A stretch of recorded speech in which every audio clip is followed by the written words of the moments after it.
people think about, should they have a social media account? Should they use social media for your businesses? And all these things come to play. And if you talk to anybody that's ever tried to use social media for business, it just practically just does nothing for them. I have good news here today, though. There is a social media site called GMB. GMB. It's a free social media site that allows businesses and organizations to be able to get directly in front of their customers when they're searching for what they want to find. Last month alone, 5 billion searches in 1 month was searched for restaurants. 3 billion searches for hotels. 1 billion searches for clothing. 600 million searches for beauty and salon owners. She owns a salon. 5 million coffee shops. And that's all in 1 month. People were specifically looking for those things. Now, if you had a business or involved in an organization, wouldn't you want to have one of those free sites available for you to capitalize on those searches? From what those statistics told me is, us as consumers, we love to go to dinner, stay in hotels, pick out a new outfit, get our hair done, and have coffee the next morning. So why does this matter? It's important for you, any organization, if you're going to have a presence on social media, you spend the time that gets you the most bang for your buck, essentially. So what is GMB? Can't even think of the name of it now. It's Google My Business. Google My Business has been changing over the last 6-7 years from Google Sites to Google this, Google this. They've zeroed in and they've defined that Google My Business is the best site for them.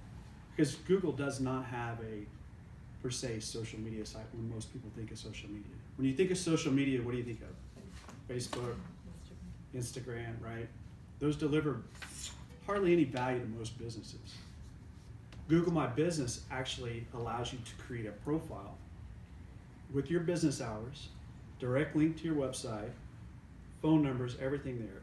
Because, Ron, when you searched for a Christmas gift this Christmas, what did you go to? Google. Okay. Right. What about you, Kathy? Amazon. Amazon. Is that Mom. Mom. For if you're looking for something to do in a town, when you go to a town, where do you search? Right? Google. Everybody searches Google. Google. So if you don't have a Google My Business, or if you don't have a presence on Google, you don't exist.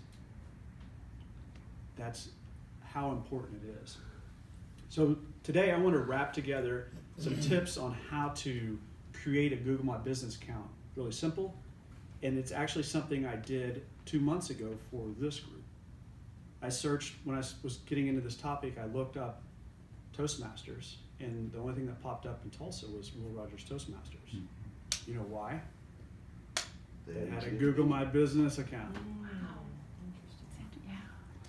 So since October 1st, when I registered our Breakfast Club Toastmasters, we've had 3,630 views on our Google My Business. That's Wow. impressive. 2,600 of those came from Google Maps. So when you search Google, if you've ever searched Google, you see a map that usually pops up. Or you see a block below a few ads that says, here's 3 businesses close to you. That's where Toastmasters Breakfast Club now pops up. That's where you want to pop it. You want to be in the top 3, or you want to be on the map on the right. So to get there, it's a simple process. And I'm going to go over a couple tips, but the purpose of this speech is really to introduce you to the value of Google My Business and why it's an important social media site for churches, for organizations, for every business that's out there.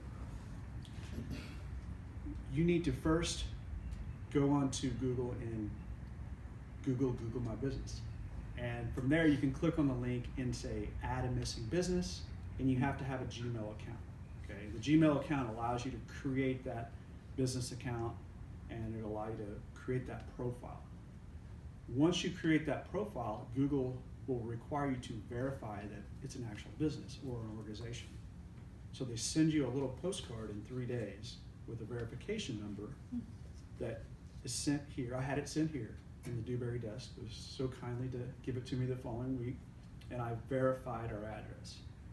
Okay, so it basically tells Google, yes, this is a business. It was sent here. It's not some fictitious address, and so I verified it. From there, then you can create a profile. So there's really two important things that you do after you create your Google My Business account and verify it. The second most important thing, which most of you in this room really help with, is get reviews.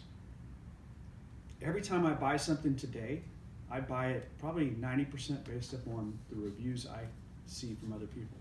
So if I'm shopping on Amazon or wherever, I'm reading what people say about that business or about that product or about, how they perform.